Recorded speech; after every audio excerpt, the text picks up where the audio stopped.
what makes a movie is the editing.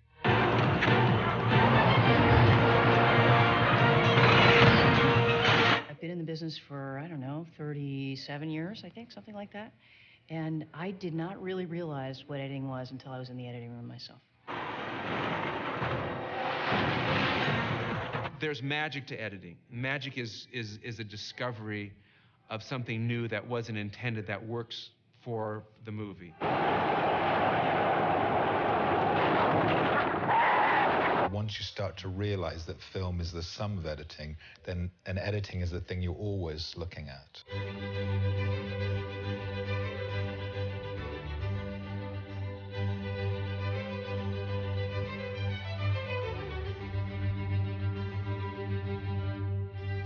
Showtime, folks.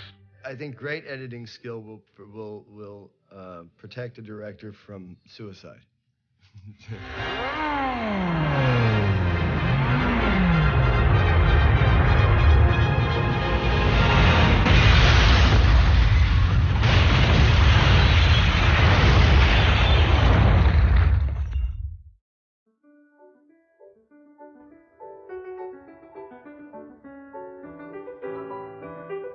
First filmmakers simply photographed what interested or amused them.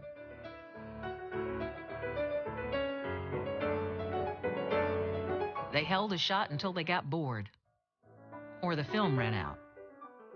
The fathers of cinema, Edison in the United States and the Lumiere brothers in France, were very pessimistic about the future of cinema.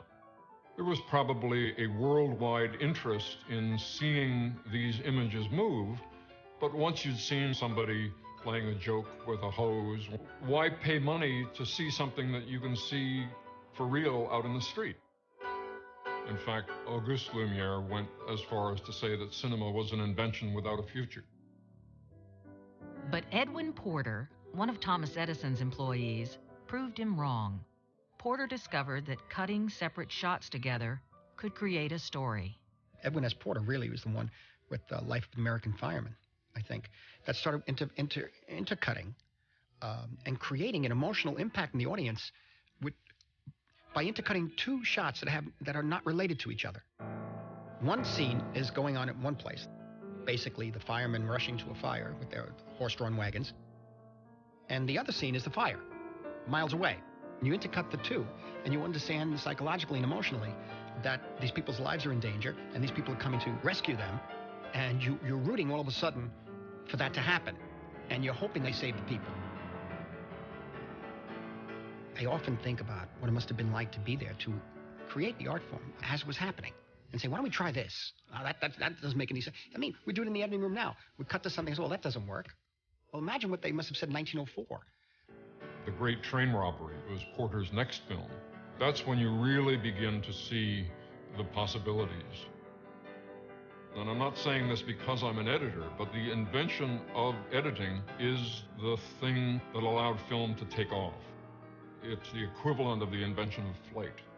Both human-powered flight and motion picture editing were invented in the same year, and they have similar kinds of effects. The invention of editing gave birth to a new art and a new language. A language that can transport us in the blink of an eye from the vastness of the desert to the mysteries of the human face. A cut can bridge millions of years, connecting the prehistoric past to an imaginary future. Editing can slow down time or speed it up. The timing of a cut can startle audiences. I'm cleaning out a crooked laundry, see? Little do Or I know amuse it, but them. there's a dope fiend with a long knife trailing after me. I'm in great danger.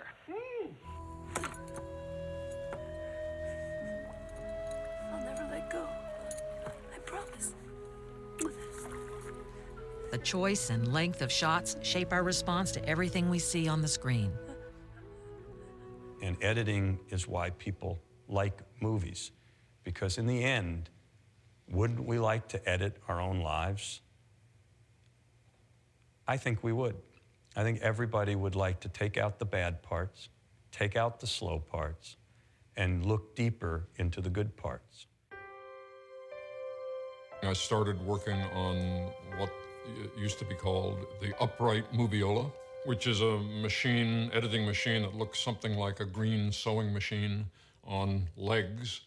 I switched to computer editing in the mid-90s. The editor has to be, he's sort of the ombudsman